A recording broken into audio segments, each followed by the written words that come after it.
Good morning, everybody. Hope you guys are having a great start to another week. We're in summer season right now here in Australia, and also Christmas festive season. We set up our Christmas tree last week. Everything has been organized, and we're starting to enjoy that pre-Christmas buzz that everyone loves so much. Yet when Christmas arrives, it's one big celebration and an anti-climax at the end of it. So I'm looking forward to today's call. I just wanted to share some insights and tips and strategies of how, why, what to look out for. Good morning, Naomi and Caroline, and how to deal with outsourcing, when to do it, and how to communicate with people. Hey, Christina, how to communicate with people once you have hired them, and obviously working with them long term. So I hope you guys have had a wonderful weekend. I actually went away to Golden Beach with she's become more of my Aussie mum, as we said. Joy and I was visiting Joy at her beach house where I actually did her retreat last year. And this year was like a girls' weekend away, and I spent the weekend over there, chilling out. We had lots of activities to do, and we went to her community Christmas bash. We saw Santa, and we basically relaxed, slept in, watched Christmas movies and all that kind of stuff.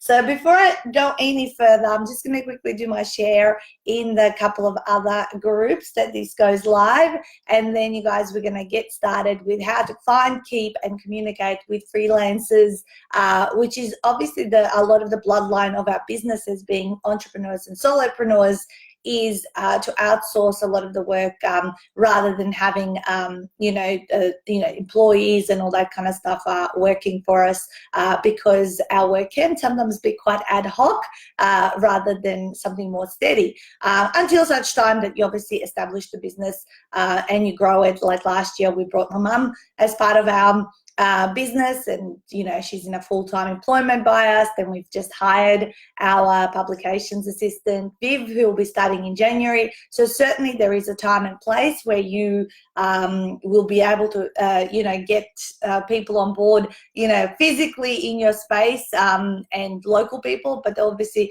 there's also a time and place where you might need to use freelancers, and we still do to some extent for certain tasks and jobs that need to be fulfilled that I'm not an expert in, and other people can do a lot better and faster than me. So let me just do my little share here across the two groups, and then we can get started with some of the tips I've got for you today. Because what I have found is that a lot of people can hire them, but then end up being so frustrated and delayed, and maybe even ripped off. Who knows? I don't know. Tell me, have you had bad experiences with freelancers? I'm sure pretty much every single person would, and I certainly have as well in the past. The one type of freelancer I haven't been able to yet manage to communicate with the most is people who are website designers or developers. I don't know what it is about that particular industry, but we have found it very hard to you'll be good with it, but then it can't, for us, it hasn't been able to turn into like a super long-term relationship where you're being serviced absolutely amazing. All right, so I'm just going to talk about freelancers being, whether they're in Australia or offshore. It doesn't really matter. It works similar. Obviously, the pros with working someone in Australia is you're working on the same time zone. Generally, kind of, you've got the same cultural expectations and all that sort of stuff, and it can be a little bit easier. Of course, it can be a little bit more expensive as well. Outsourcing offshore, the pros are that it can end up being more affordable. However, there can be language and cultural differences that may arise along the way. And however, freelancers can be super flexible, and they do work really hard, because usually when you hire someone as a freelancer, generally it's a way of them starting to build a relationship with you. And of course, who wants to continuously be winning over clients? So these freelancers are also are looking ultimately for a more long-standing gig, and to be able to service people multiple times. Therefore, when you do hire them and you start off with someone, just keep it in the back of your mind whether or not you are going to need them more, or potentially there might be more work in the future. And if you present yourself in that way towards them, then of course they'll absolutely will want to impress the shit out of you, and service you in a timely manner, and in a way that it's going to obviously make you happy, so you can reuse them. Good morning, Christian, and everyone else who has been joining the call. All right, so I've got a couple of I've got my notes here. Oh, by the way, update on Mission Declutter last week. Here's my sheet. As you can see, I have got it pretty much all highlighted. I've got one spot here, the girls' bedroom, my nemesis. The girls' bedroom is next door to the office, and I did do half of it yesterday, and I just gave up in the end. Mum's coming over after school today with them. My son's gone off to camp for 3 days, which is exciting. Like, we're just going to be all girls at home, by Stuart. And then, and it's done. We pretty much have got everything done. The Christmas tree is done. They've come and ticked something off here as well over the weekend while I was gone. So Mission Declutter is done. We threw out so much stuff. You think, I told you guys, you think it's you don't have as much stuff. People walk into our house and they like go, what the hell do you have to throw out? 2 cubic meters of stuff like to be trashed and just put in the skip, and about 8 or 9 big black bags for donations to be thrown out. And I'm going to show you the update before we keep going of the cupboard that I showed you last week. And it's no more books. It's empty. There's like so many empty shelves over there. Everything's super organized, and I have so much space to put new stuff and reorganize myself for next year. So that's the update on Mission Declutter. It's 90% there. I've just got little bits today. Cleaner's coming tomorrow doing my stove and the house, and then it's like for 5 minutes is going to be just absolutely perfect. All right, cool. So I've got some notes, as I said. I always make some notes before I talk to you guys in terms of the tips I want to give you. Okay, so how do you hire freelancers? Well, you could be introduced by someone, who might have been working with someone that they know. Okay, so that's more of a outside, a recommendation. Of course, the two most popular places online are Fiverr, Fiverr, which is like most of the jobs up there that freelancers start off working are $5. So any basic graphic design and bits and pieces, most jobs there are $5. And many people have used Fiverr successfully, and they just absolutely love it as flexibility. And when you're starting off your business, it's probably the best place to go to and get professionally done stuff for not as much of an investment. Okay, and then of course there is Upwork, UP and then work.com. And this is also an amazing place. And actually something else that you might want to do for your housey tasks is Airtasker. It's an app. Airtasker is in Air and then Tasker all together. And that's where recently I have been putting up jobs for my gutters to be cleaned at the house and my outside hut cover to be remodeled because our old cover ripped.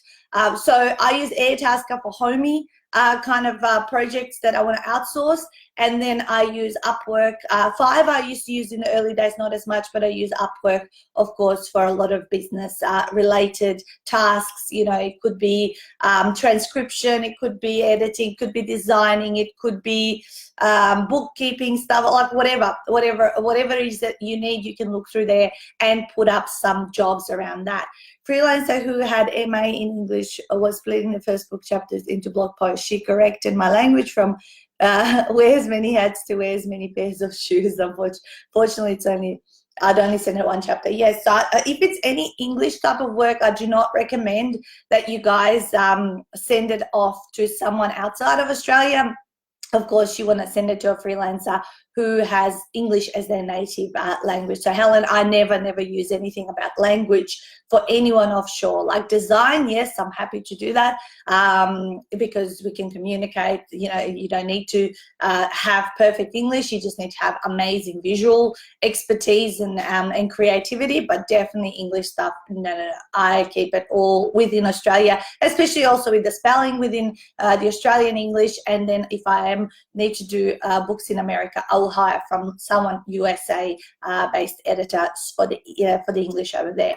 So these are the things that I look out for when I hire them. I test their rate of responsiveness. Okay, the rate of responsiveness. So when I post a job up and someone applies and puts in their thing, I ask a couple of questions and see how fast they get back to me. Okay, so that's your first port of call. Is you test their responsiveness. Do they get back to you within 24 hours? Is probably reasonable to expect.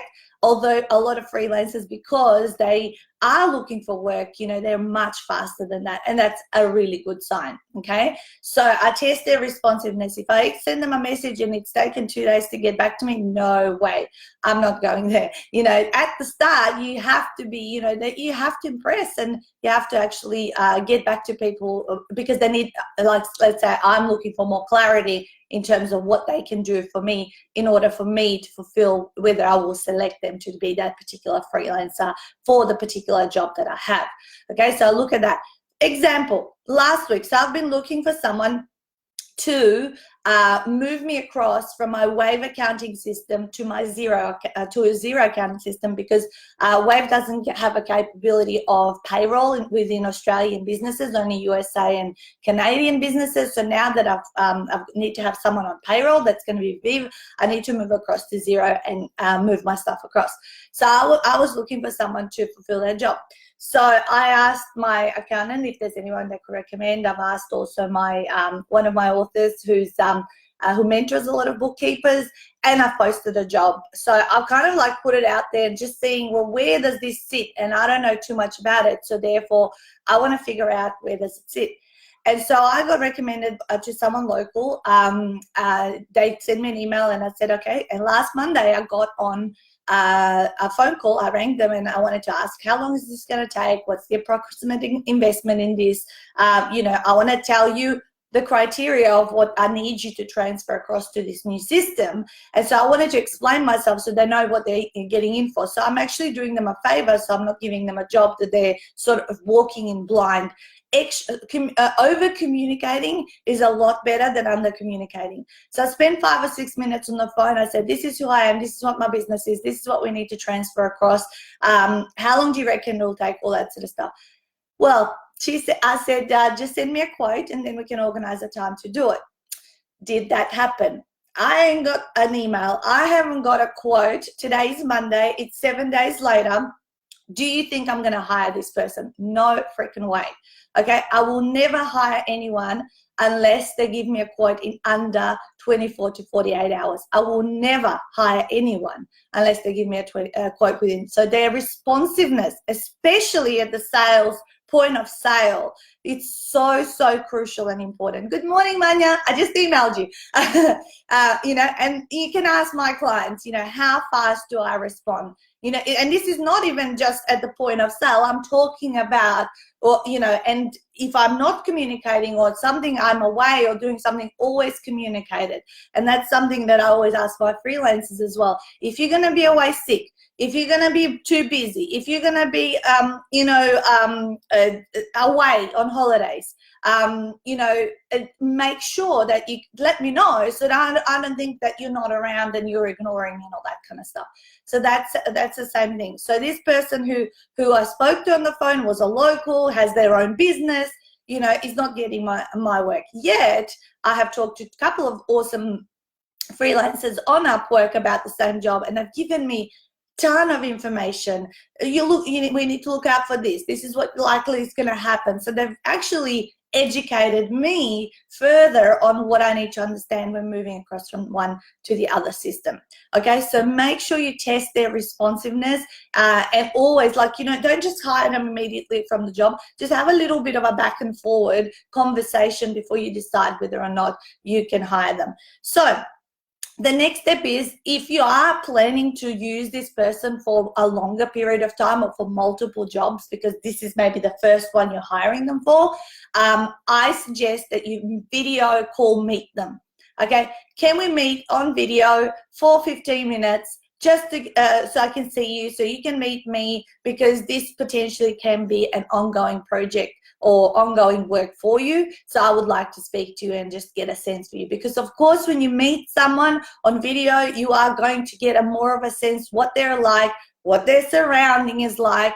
Are they, how do they come across? You can feel their energy a lot more than through written communication. Absolutely essential. Video meet them. If someone doesn't want to do that or can't work out how to do that, that is a red flag as well. And also at the same time, what you're doing is you're testing their internet speed as well. Okay, so by testing their internet speed, you'll know how, wherever they're based, if they're obviously offshore, because there can be places offshore that have really crappy internet blackouts, which means it might be very slow, or there might be issues in you getting your work delivered. All right, so video meet them. Communicate and update them regularly. As I said, over communication when you're dealing with someone that's not right next to you is a lot better than under communication. Even to the point of I record a lot of screenshot videos to explain exactly what this person needs to do for me. Of course, some of it might be a creative process, but some of it might be very systematic. So I'll open my QuickTime Player on my Mac and click on screen recording, do the whole system, save it up, share it via a Dropbox, and then they can copy paste. This is how just the other day I trained my VA. I train my VA all the time through video screenshots. I hate typing up super long systems. I just do video trainings, and we have a video training folder, and it's actually a lot easier for her to see visually what's going on, especially if it's click here, click there, then of course if it's a written document. And you know what? Then she can write up that document from the video call, because she can document it in a Word format and transcribe it, and that's absolutely what you can have it then available in both formats. Video screenshot, and if it's graphic design, I might use Canva to sketch or put things where they need to be to sort of give the designer the look that I'm after. So I'm not designing myself if it's design, but I'm kind of like laying it out. Or at the very least, you can have little sketch pads on a phone app, and you can sketch something of what you mean, and then send it off to them. Because sometimes just through communication and no visual aid, it might be a lot more difficult to explain yourself to them. Just remember that they're doing the best they can to make you happy. They're not, sometimes people can judge people, they're a crappy designer. Well, no, sometimes the communication has been crappy, and never have I worked in my 8.5 years with someone crappy, because I actually have also been an active participant in the creation process and going back and forward. And don't be scared to say, I don't like that at all. Can we start from scratch? Which is also okay. Sometimes people go, oh, they've done so much work, but I'm not really super happy. Oh, I feel so bad. No, that actually, when it's design, if it's design, you guys, you need to say, I don't like this, either scrap it all together, or can I look at this in this way and that way. Sometimes you might need only a couple of backs and forwards with a person, and sometimes some people need 10 to 20, and that's okay, because also there's different personalities that they understand and work with. And by the way, if it is visual and if it is design, they're used to dealing with people in this way, where there is a bit of back and forward, and they're doing the best to help you. Okay, so record system, screenshot, sketching, I've said that.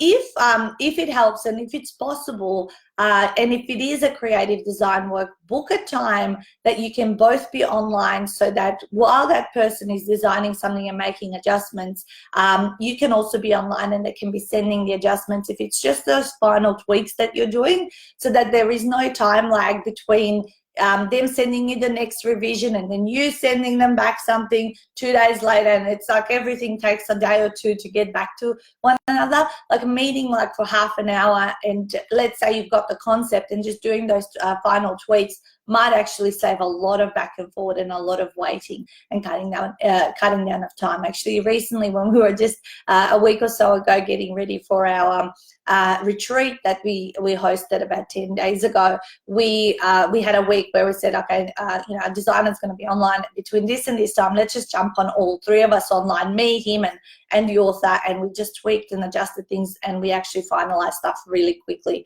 and got it by the due time. Okay. Really important, another one is to communicate deadlines.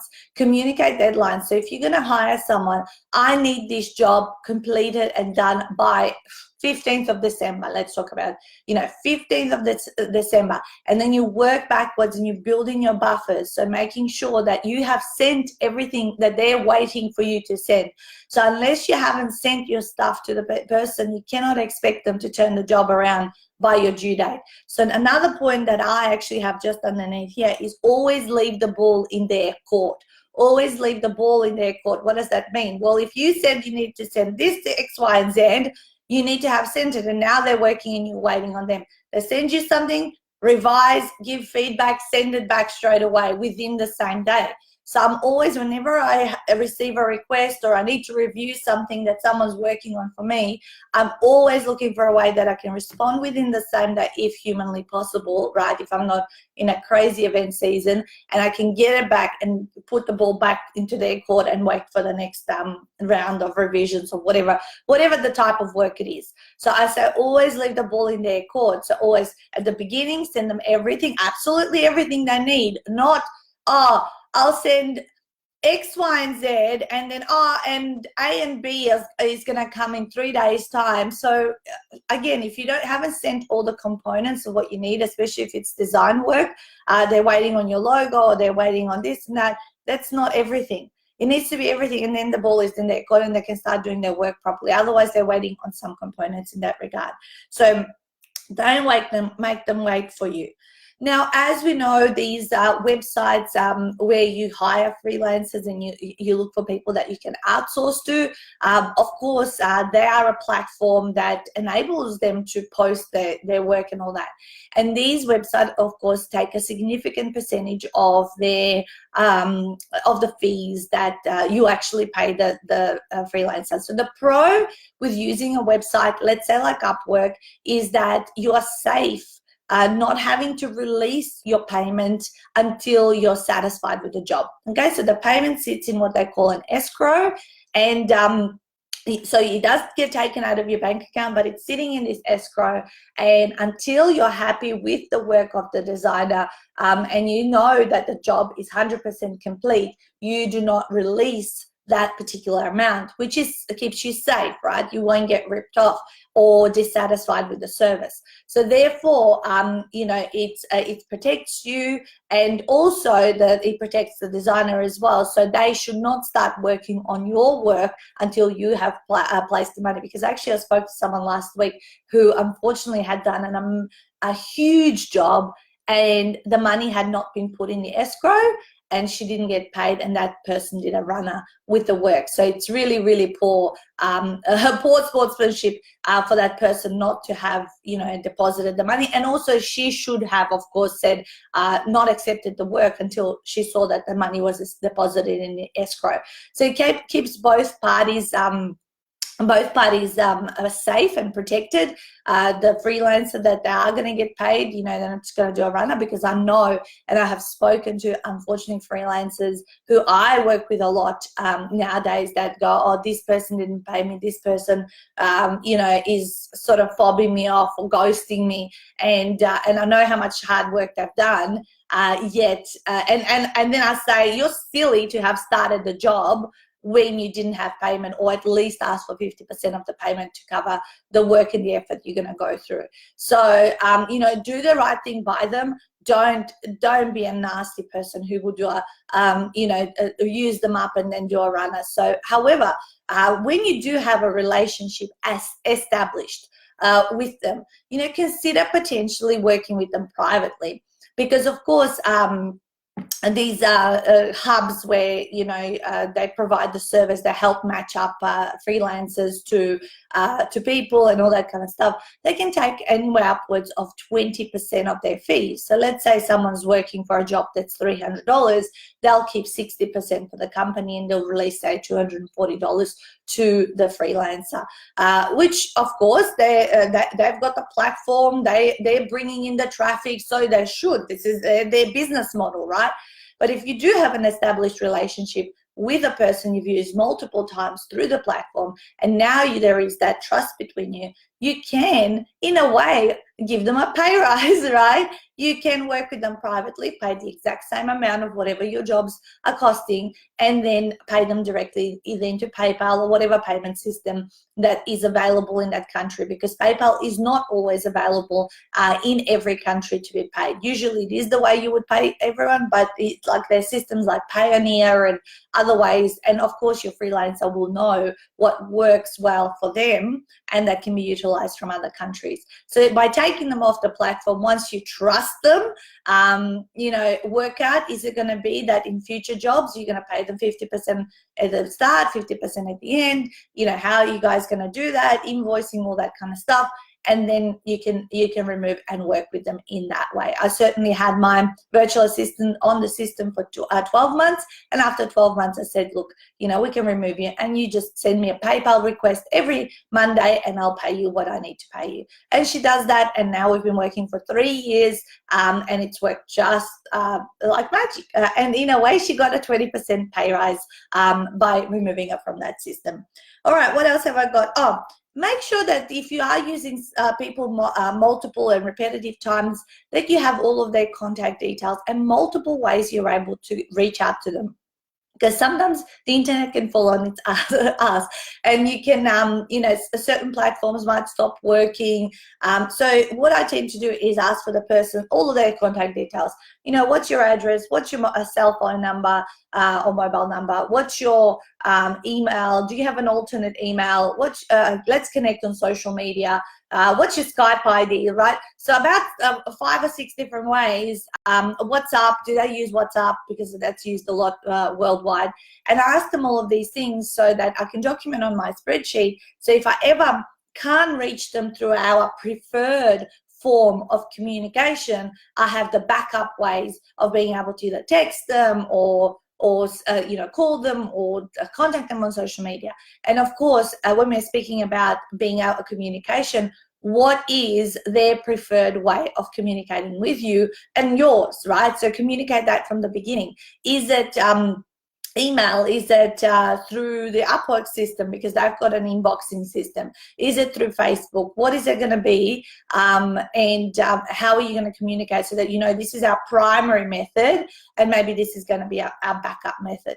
So again, hiring someone who's a freelancer requires you systematically knowing how to find them, and that is how you're going to find good people. So I'm just going to do a quick review for those of you that were not here from the beginning of the call as to what we talked about here. So how to find good ones, test their responsiveness, you know, of how quickly when you start to advertise the job, when you're clarifying before you even hire. Video meet with them. Even you could do that even before you hire. And so that we'll check the internet. Communicate and update them regularly. Record systems through like QuickTime, like screenshotted systems in terms of communication with them. Sketch stuff if it's something design-wise. Sketch stuff or use Canva. Book a time when online if you're doing some design work, so that you can kind of work within the same time frame live, so that you can finalize any designs.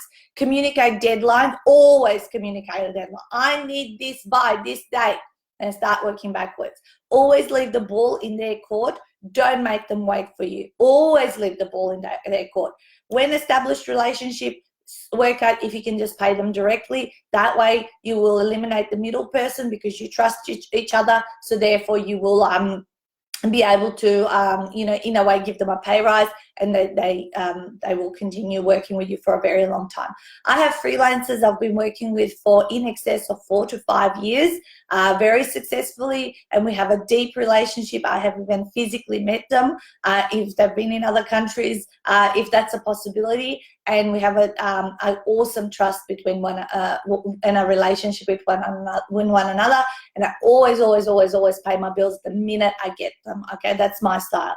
And of course, reach out and ask for all of their contact details and what is their preferred way of communication. You know, is it email, Facebook, and communicate what yours is. Have the backup methods in case you can't find each other through one or the other. Just and definitely like a mobile or a cell number, because that would, you know, that takes away from the internet, and you can actually, if there's an emergency or something urgent, you can try to call them. So those are some of the things that I always look out for. I'm always, you know, being more cautious at the beginning, ensuring that I'm asking the most amount of questions, clarifying, and of course seeing what they're like as a person, and do they match the values of my business. So for you guys, it may not be super fast responsiveness that's important to you, but to me it is. And that's one of my values. My business is fast. I respond fast. I quote fast. I get back to people fast.